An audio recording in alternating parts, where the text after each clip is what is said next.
Coming up, a new report outlines the major challenges for Native parents in finding quality childcare. The Fort Nelson First Nation takes control of its energy, and major stories from around the globe. I am Aaliyah Chavez. Join us for those interviews, plus headlines from the ICT Newscast. The Walter Cronkite School of Journalism and Mass Communication at Arizona State University is a proud supporter of Indian Country Today. Students at Cronkite News and Gaylord College at the University of Oklahoma cover Indigenous communities together. This important work is distributed by more than 100 news organizations. This collaboration provides a much-needed boost to coverage of Native American communities nationwide. Learn more at cronkitenews.azpbs.org.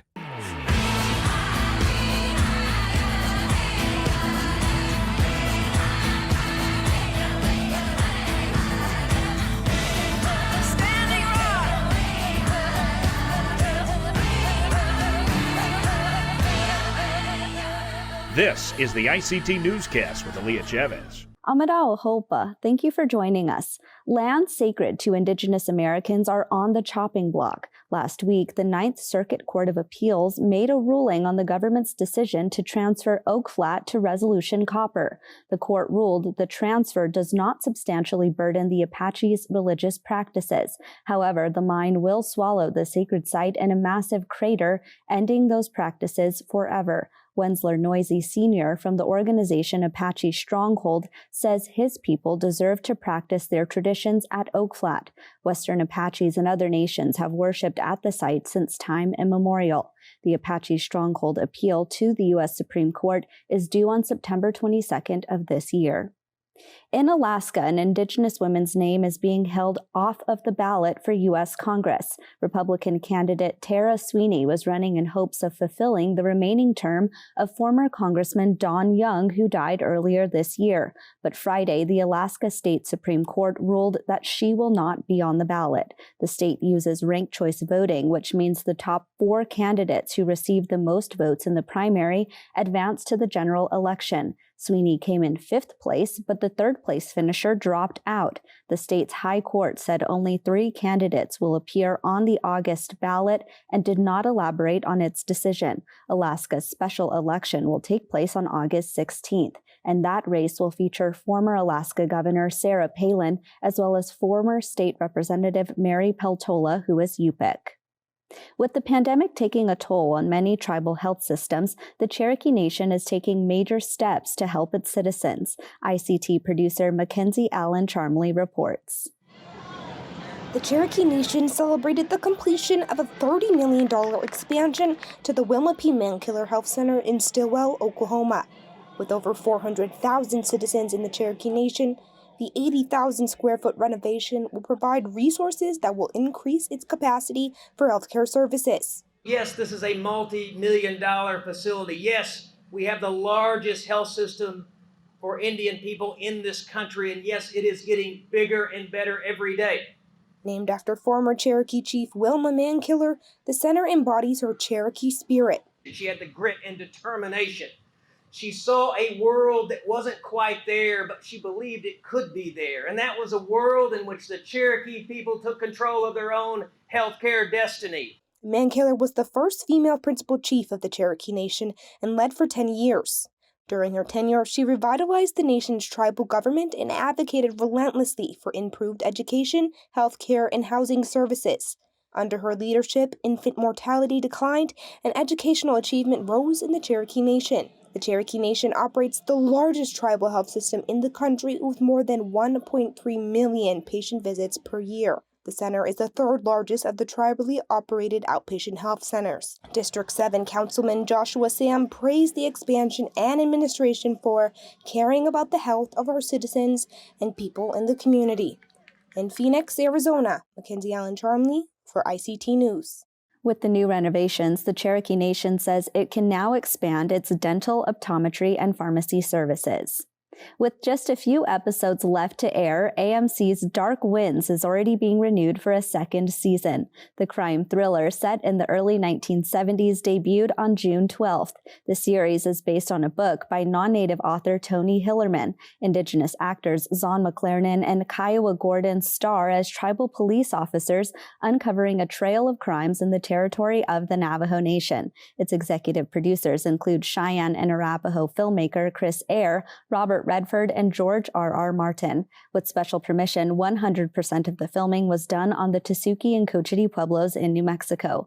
Currently, the show ranks as the #1 series launch in AMC Plus history, and both seasons are set to be 6 episodes long. And those are the headlines for the ICT Newscast. Coming up, a new report says Native children have been an afterthought when it comes to equitable childcare. We learn more. And later, top news stories from Canada and Brazil. Stay with us.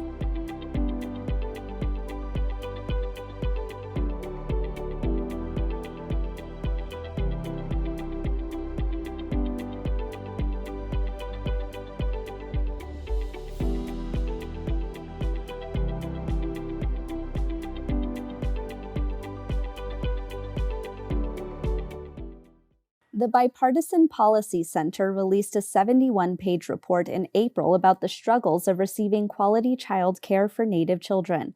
Joining us today is Linda Smith, one of the report's authors. She is the director of the Bipartisan Policy Center's Early Childhood Initiative.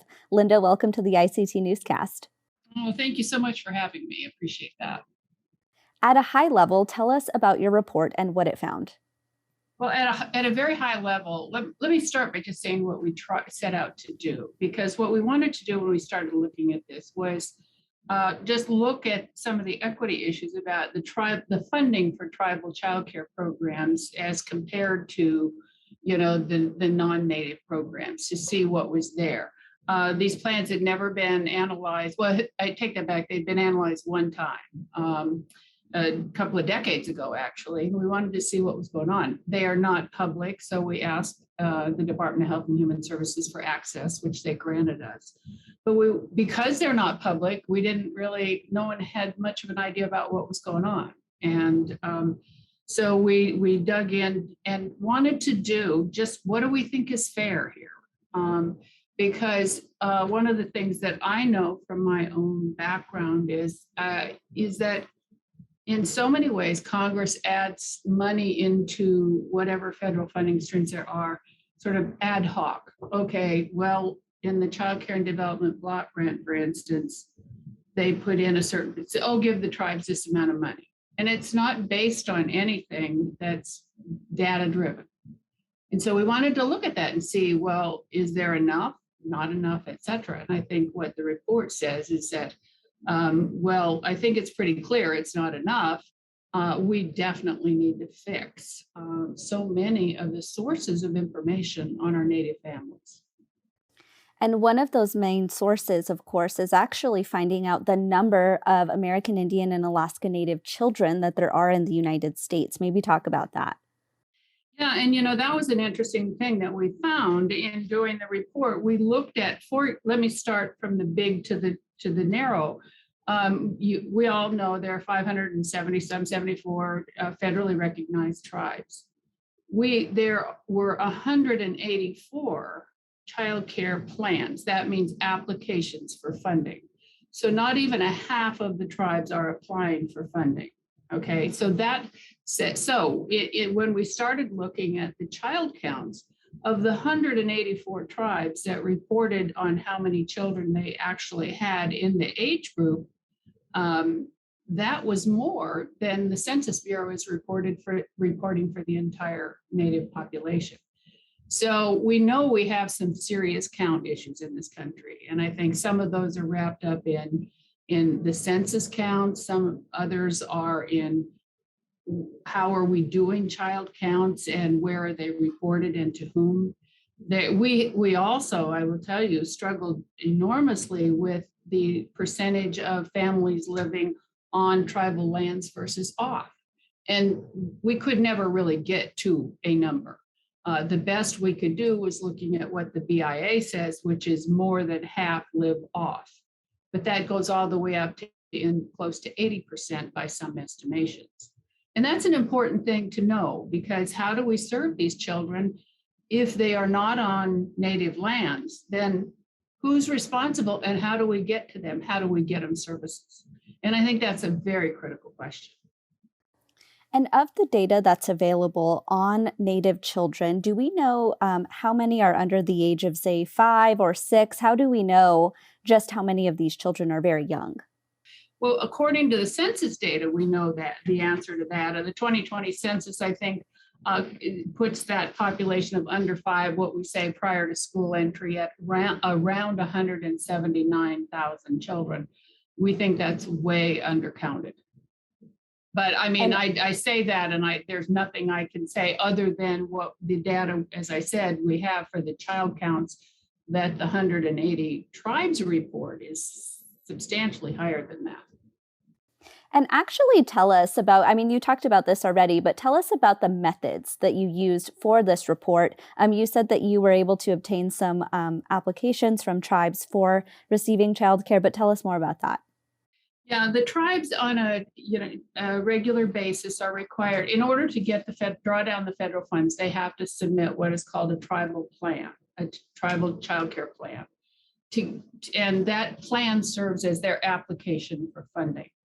So it's rather laborious, to say the least. I think the one that we looked at was something like 234 pages per tribe. So it's a lot of work. So we were given access by HHS to those plans. And what we did was methodically go through them and examine just the various elements of the plan, what's in there. The tribal child counts were not in the plans, and so we had to go separately and get those. They did share them with us. But the whole application process is extremely challenging, and in some cases for very little money, because if you're a small tribe, you really don't get that much money to fill out that many pages in an application. So we made some recommendations about streamlining these plans, these applications, and only asking for data that they're really going to use. And I think that's one of the things that we feel pretty strongly about, actually.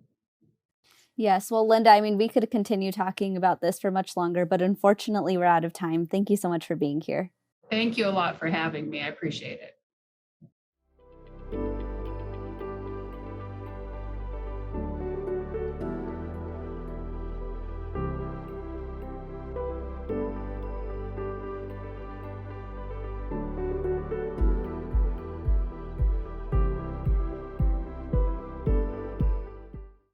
Natural resources are something that many tribes rely on for survival and economic independence, but the Fort Nelson First Nation is heating things up. It's exploring geothermal energy. Shirley Snavy has this interview with Chief Charlene Gale. Let's watch.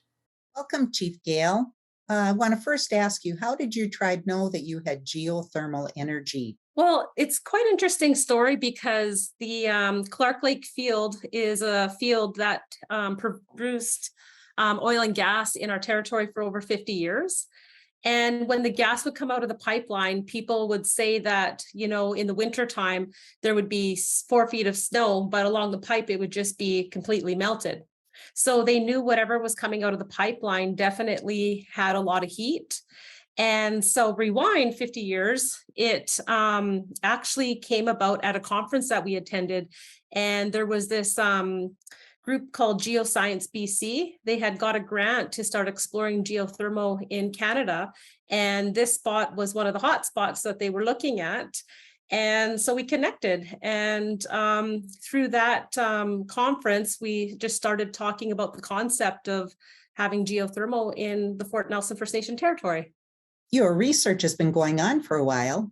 Yes, it has. And I'm happy to say during that time, with a lot of the new technologies and, net zero by 2030 for BC, some target goals that we have, and net zero 2050 globally, it really opened up a lot of opportunities during the pandemic, where we ended up getting a $40 million grant from NRCan, from the federal government. Well, what does this look like to make this project a reality? So what this looks like right now, obviously, one of the things that's really challenging for First Nations is to get loan guarantees to get involved in major projects that are happening in their territory, especially in the big 100 million range. So what happened is we ended up with the $40 million grant. We were able to move on to the next stage and see if it's a viable project. So next week, we're going to be doing our third test well, and the rig will be here on July 5th. And that will let us know if it's commercially viable so that we can go to the bank for the rest of the financing.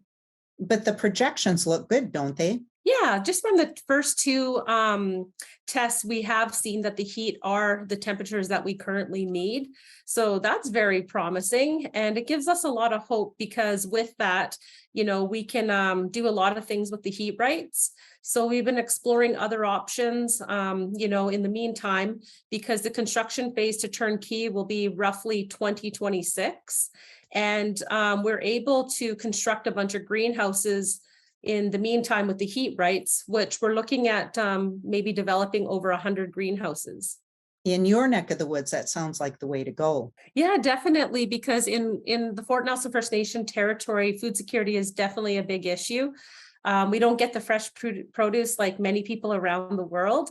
And as you travel more up north into the Yukon and Northwest Territories, the cost of food gets tremendously very high.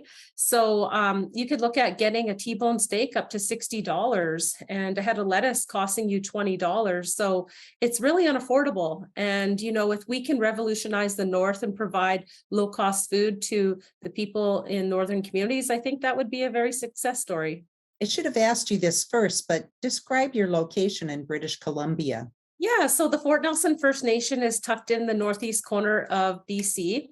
And the Fort Nelson First Nation is on the unceded territory of Treaty 8. We are a strong, healthy, proud, self-reliant Cree and Dene people. And our ancestors have taught us to be resilient, innovative, and to work hard for future generations. So we have been here for thousands of years, and our connection to our land and resources of our territory go back many generations. And we always understand the importance of upholding the spirit and the intent of the treaty and asserting our people's right to take care of our land. So we're just really proud that, that we've been provided this truly amazing gift to harness heat from the earth. And, we're contributing to climate change. So, as an Indigenous community, this project is 100% owned. And it just really brings a lot of pride because we're going to be producing electricity that is low carbon. And currently right now, we're not connected to the BC hydro grid. So with that, it means that we're running on like gas to heat and to electrify the territory in the region. And as you go up the Alaska Highway up into Yukon and NWT, they're running on the same thing, whether it's diesel, oil, propane, wood heat. It's just, it's really challenging up here, the landscape. And what are your winters like? So when we did our second test well, just to kind of give you an idea, it was in January and it was a really challenging drill because it was -50 at that time. So we had a really cold winter and we had probably about 7 to 8 months of snow this year. So we're really enjoying the spring right now. We are known for the land of the midnight sun. So we do have a lot of daylight hours. So my garden is looking pretty amazing right now. And if you come north, then you'll get to also enjoy the northern lights. Well, thank you, Chief Gale, for joining us and good luck with the project.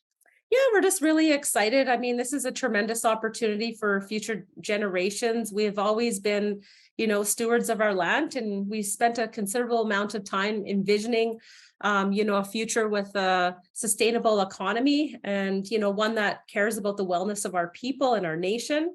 And our elders constantly remind us that, we have a deep connection to the land. So by sustaining our future and looking after the land will look after us. So we're really excited about this project. And, we have a lot to be thankful for. I feel that it's so unique that this project provided for 7 generations through the oil and gas production that it provided. And many of those people today are elders and they're retiring. And so we repurposed that to serve the next 7 generations. And I think that's, a really cool story, to share with our people and part of our history. So I'm just looking forward to, following up with you maybe in a year from now, just to see what has happened and how far we've come, because these kind of projects don't happen overnight. They take time. And yeah, we're really excited to just get there and be able to turn the key. That was Chief Charlene Gale from the Fort Nelson First Nation. There's other possibilities from the geothermal brining process, like lithium, which is used for batteries for electric cars. And we'll be right back.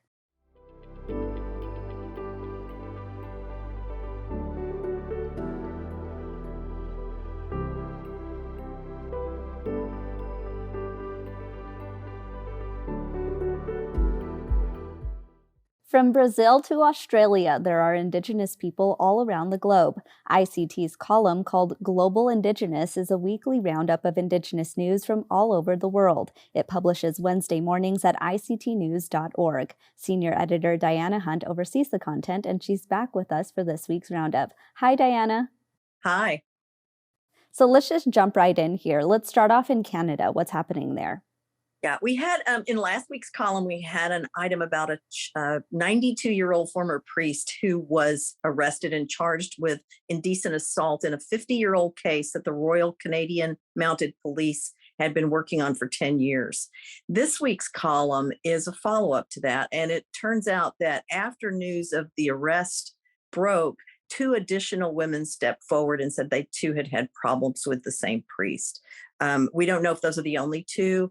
The Royal Canadian Mounted Police would tell us only that, yes, we have received additional allegations. CBC News talked to 2 women who said they had similar problems. So it's a growing case. And I understand another one of the headlines is in Brazil. Tell us about that. Yeah, now this is a nice positive story. The farmer Guarani community just in the outskirts of Sao Paulo in Brazil has made a real effort to reclaim land that had been decimated by eucalyptus farming and growth. And they've reclaimed their land. They went to all different communities all around to collect seeds and samples of plants, of native plants that would have been in the area. They've now got a giant reclaimed farming effort underway. It's really united the community. They have 9 types of corn, 15 types of sweet potatoes, 4 types of peanuts. They have fruit. They're very excited about their farming project, and it's also reclaimed the land that had been decimated. Absolutely. What a fun story. I mean, moving to another positive story, I understand there's some news in this week's headlines about a Canadian wrestler. Yeah, we have some wrestlers and Indigenous wrestlers who want to take the sport, the show, if you want to not call it a sport, it's a show, to the Northern Territories, to the Arctic areas. And they have created a totally Arctic organization. They're traveling up there. One person said there's nothing better than getting booed by the crowd, and they want to appeal to the younger generation who may not be able to travel to see the wrestling. So that's a fun story. Let's end in Australia. I understand there's some news about an Indigenous judge. That's right. In the news in the United States, it's been all about the Supreme Court the last week. Well, there's news from Australia about one of their Supreme Courts. Their Supreme Court is not the highest court in the land as ours is. The Supreme Courts are the highest appeals courts in the land.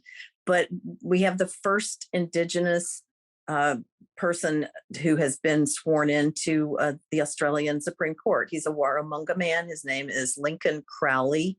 He said he grew up knowing what was fair and what was not, and that he knew being rejected because he was Aboriginal wasn't fair, being rejected for a job because he was Aboriginal. He said his father was one of the first Indigenous Aboriginal majors in the Australian Army Defense, and he told him to get an education and make the most of yourself. And so he was sworn in. and is now the first one ever in Australia. So we'll have to watch how he does. Diana, we actually have some extra time left today, which I'm really excited about. You oversee a lot of ICT's freelance stories. So you work with freelancers all over the world, actually, to, pitch stories to ICT. Tell us about some of the stories that have come up, recently. The case involving a man who's on death row in California. He's the longest serving inmate on death row. He's no longer facing the death penalty, but he's still facing life without parole. He chose to stay in death row because he says it's safer than being in the general population. Douglas Stankiewicz. There's a big effort underway to get him a court hearing. The California Attorney General has opposed that. We're waiting for a court ruling to hear. That's one of those. We've written about the case extensively. We're now following up to see where it goes. We have had a couple of things that are going to be coming up. We're going to have a story in the next week or so on a visit to a Cuban community in La Rancheria and to talk with the cacique there. And we have, I'm not going to give away this story, but I guess it's probably not a big secret, but a Navajo woman's dog has won the Ugly Dog contest and is going to be taking her dog out and will help raise money to help other res dogs. Well, we're really excited for that story about the world's ugliest dog going to a native dog. What a headline there. Diana, thank you so much. Thanks. And that's a slice of our Indigenous world. For more news, visit ictnews.org. From all of us in the newsroom, stay safe, my relatives. I am Aaliyah Chavez. Sometimes you got to take a stand just because you know you can. Oh, you got to run, you got to run.